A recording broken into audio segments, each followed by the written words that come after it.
buenas tardes. Esta es la exposición a cargo de Daniela Quiroga y David Aya.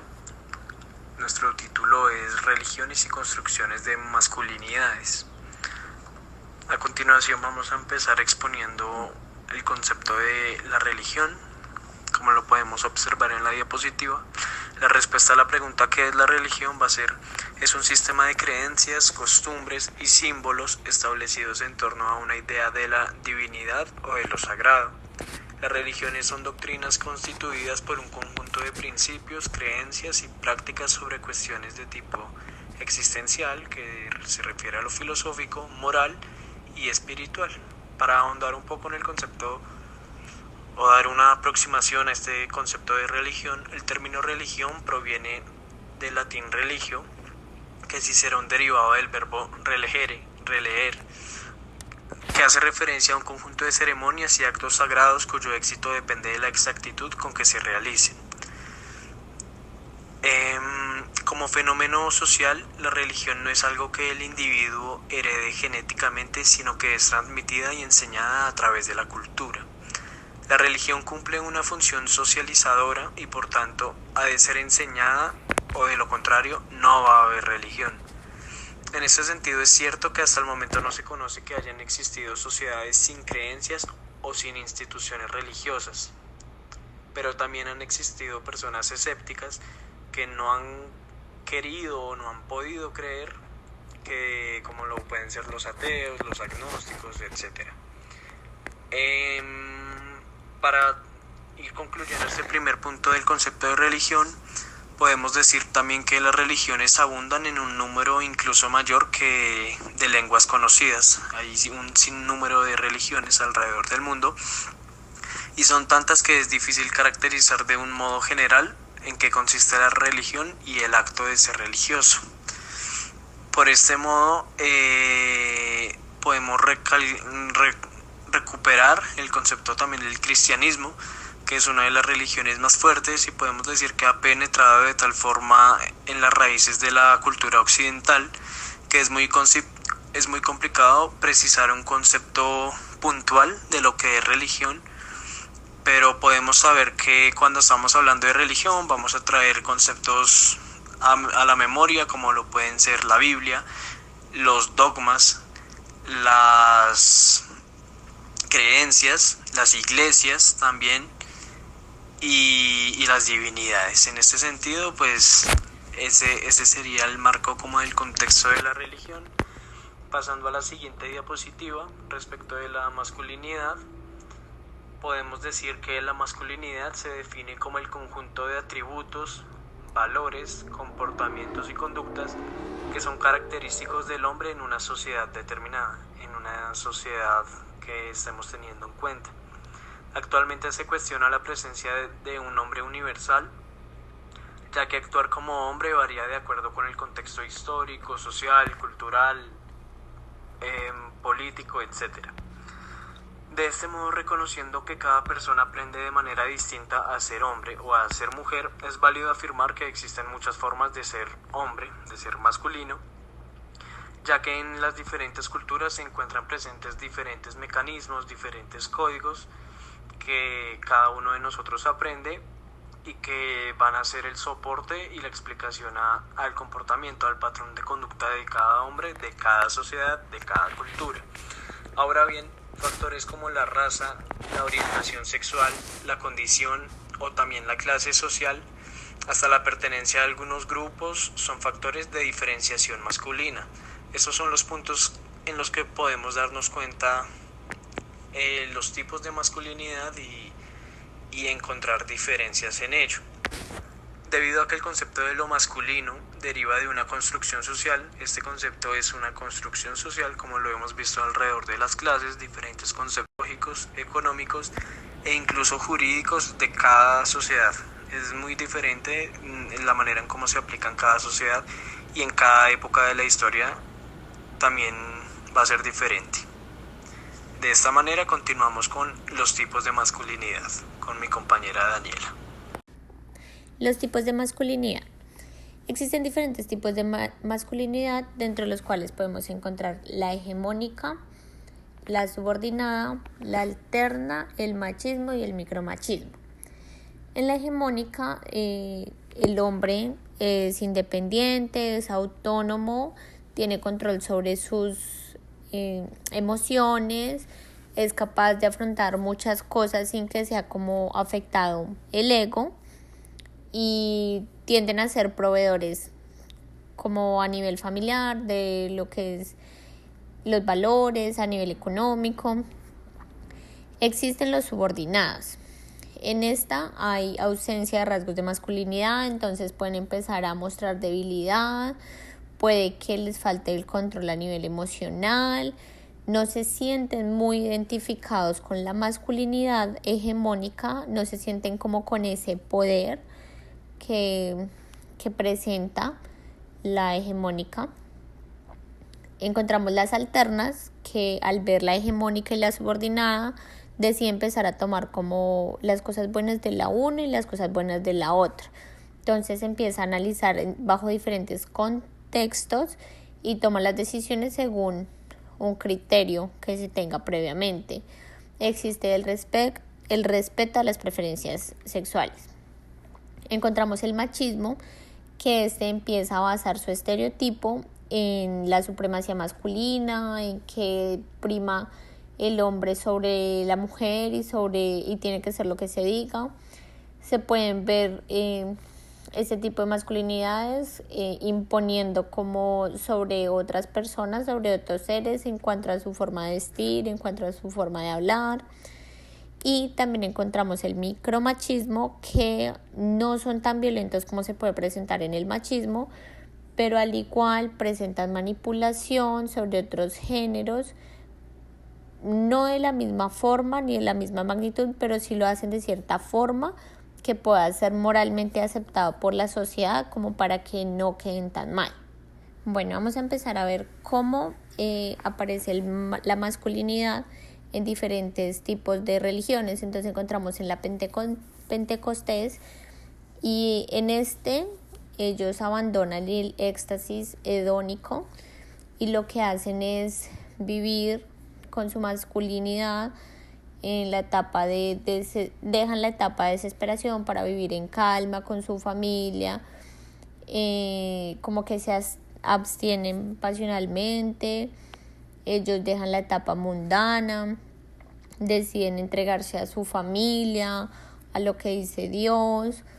Esta elección marca el camino de la interioridad y quita como todas las cosas innecesarias, como el enmascaramiento que trae la sociedad. Una cosa que es muy importante para ellos es que el ayuno es muy importante cuando lo hacen, porque allí los hombres se alejan de los espacios que ellos consideran los maternos, que es la cocina. Entonces ahí ellos como que empiezan a pensar que tienen que buscar una mujer que sea una esposa capaz de hacer maravillas en la cocina con pocos alimentos o con lo mucho que tengan. Entonces es algo muy importante para ellos como ejercer ese cierto rol de machismo sobre las mujeres, de que ellas tienen que cocinar, tienen que hacer las cosas en la cocina. Por otro lado encontramos el judaísmo. En el hombre se rige bajo los principios de Dios. Ellos tienden a tener el cabello largo porque ellos quieren demostrar al mundo como que ellos no están atados a lo estético, no importa el que dirán, porque existe un prototipo de que los hombres deben mantener el cabello corto y ellos están atados a su vida espiritual, no a su vida estética. Entonces tienden a dejar sus flequillos crecer y eso es muy importante en su religión. Ellos ven como un logro la procreación, entonces para ellos es primordial procrearse, tener hijos. Las relaciones maritales tienden a tenerlas los viernes, que es el día sagrado a nivel judío, y siempre el hombre debe estar encima de la mujer. La mujer nunca debe estar encima ni nada de eso, porque ellos realizan las relaciones sexuales como único fin de procreación.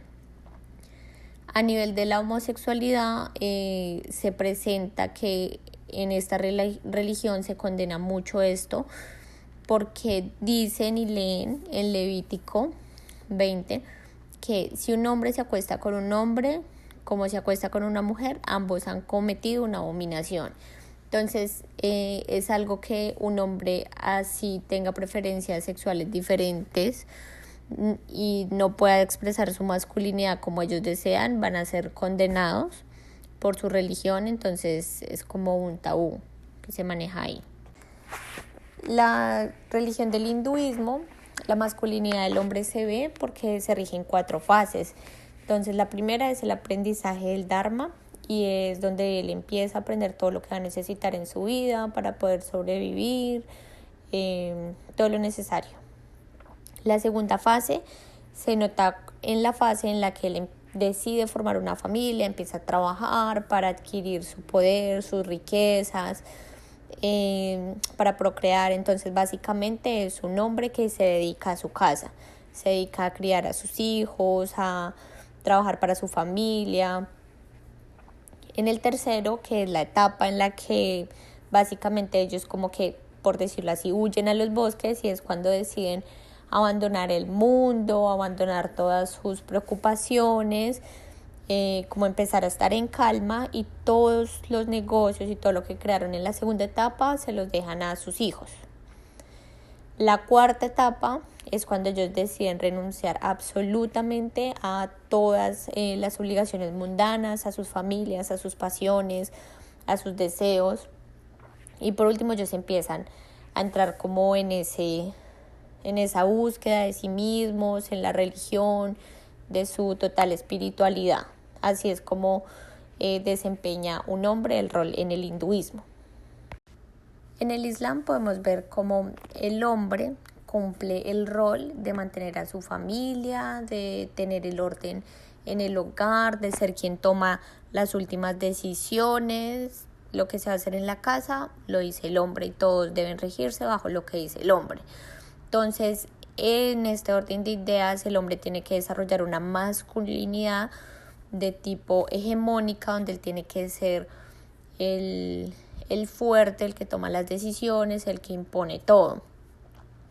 En cuanto a la religión, ellos básicamente se limitan en sus relaciones de pareja a que sea estrictamente durante el matrimonio. Básicamente ellos es casi un pecado tener relaciones antes del matrimonio, y para la religión es muy importante el hecho de casarse. Entonces, si un hombre se casa, ya tiene el 50% de su camino religioso hacia el cielo, lo tiene hecho. Básicamente, en el Islam consideran el cuerpo como un templo sagrado. Entonces, de esta misma forma es que ese templo solo puede ser tocado por la persona con la que se va a casar y va a compartir su vida.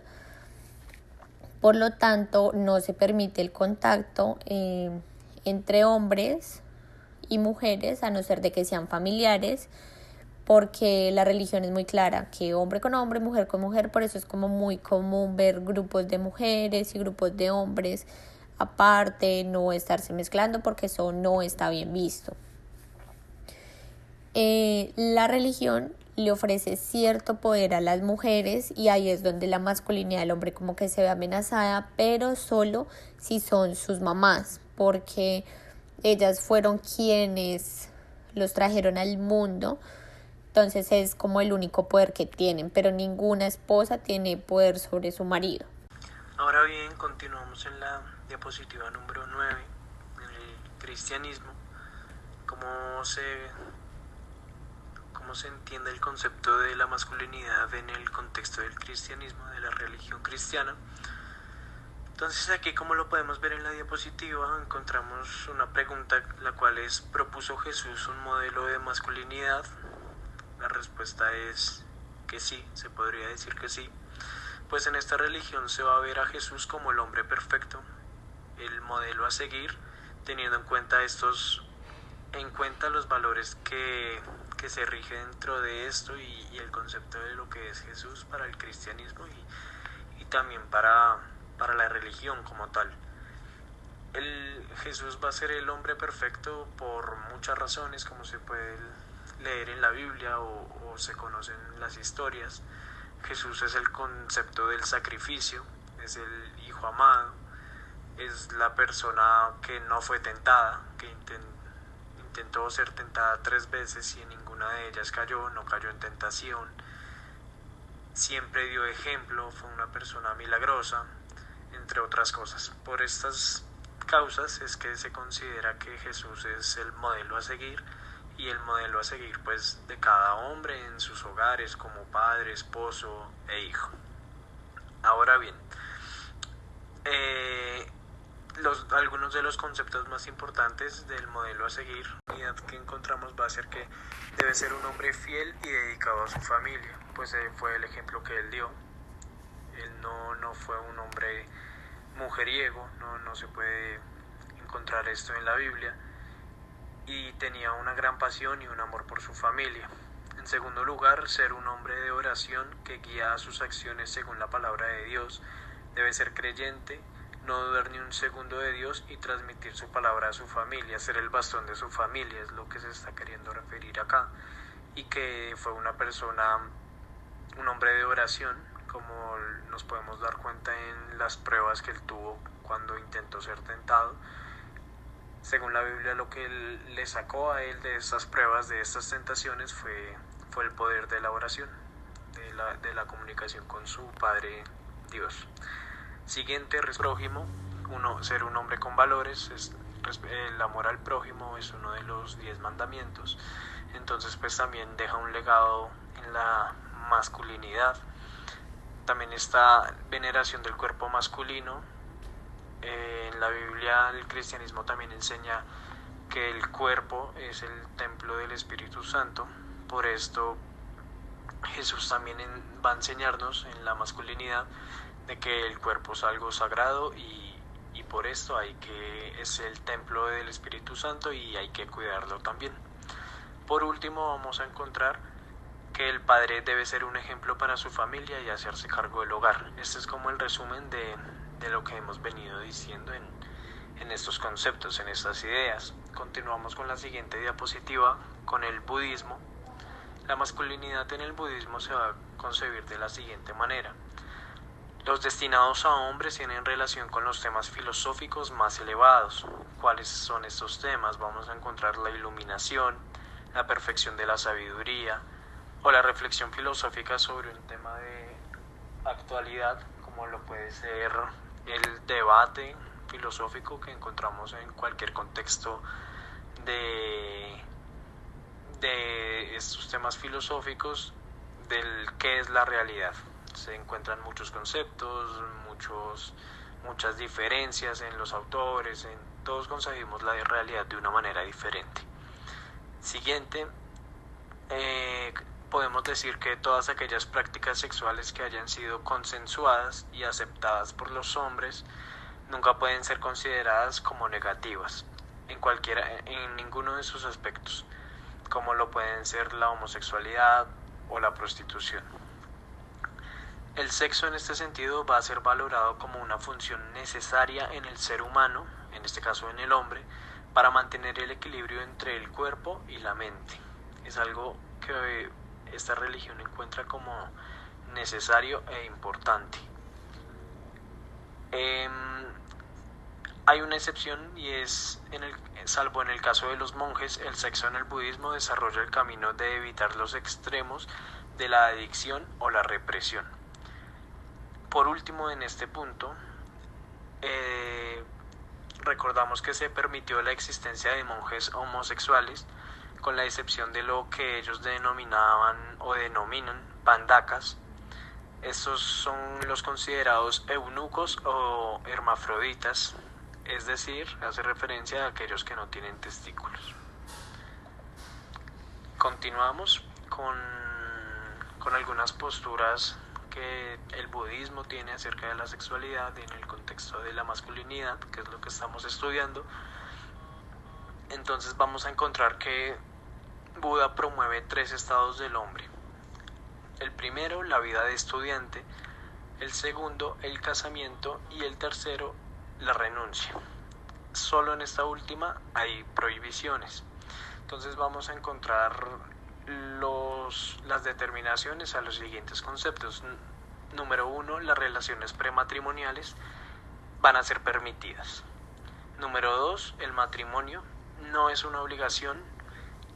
Se considera que dentro de este contexto del matrimonio la infidelidad y el divorcio no se condenan, pero sí esta religión invita a promover evitar el dolor ajeno, la sinceridad y evitar el apego. Respecto de la homosexualidad, es poco recomendada, mas no prohibida. Respecto de los métodos anticonceptivos, las ITS, hay libertad de elección. Aquí dejan la opción de elegir. Respecto de la masturbación, consideran que está prohibida en los monjes. Y el celibato es una obligación en los monjes también. Entonces vamos a continuar con la siguiente diapositiva, que es la masculinidad en la actualidad. Continuamos con Daniela.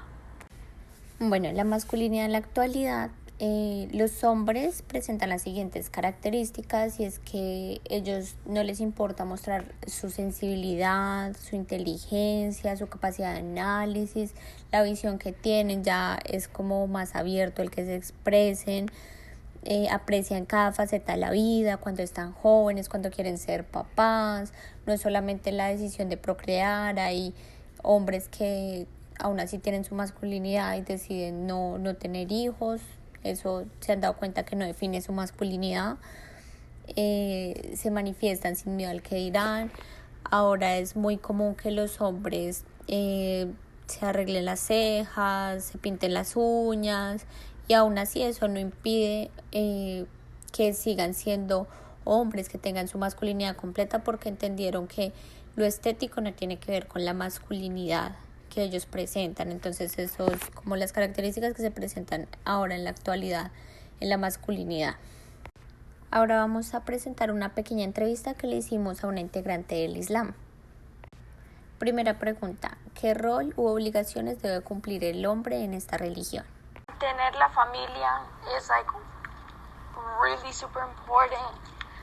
Tomar decisiones, decisiones importantes, ellos también tiene que tomar la decisión, not the woman, is the man to do that. If you're the first son of the first son, pues es alguien que es muy importante, you're the one who doesn't only take care of your family, pero toda la familia, everybody. Como, por ejemplo, mi papá tiene que mantener todos, no porque él tiene más dinero, pero porque mi papá es the oldest, pero mi tío Nadal solamente es su familia, just his wife, his kids. ¿A partir de qué edad se involucra a los niños en esta religión? ¿Qué se les infunde? So basically, los niños, toda su vida, y las niñas también, pero algo de edad is when they get their period, that's when they have to wear el hijab, lo que usted cubra, lo que cubra el cabello or whatever. You don't have to do that until you get your first period. After your first period, you can put it on. ¿Crees que la religión genera cierto grado de machismo? Most definitely, porque los hombres toman la decisión. Es algo como the men make the decision. So I guess that's machismo, right? And take care of everything, they have very strong personalities and they're very dominant.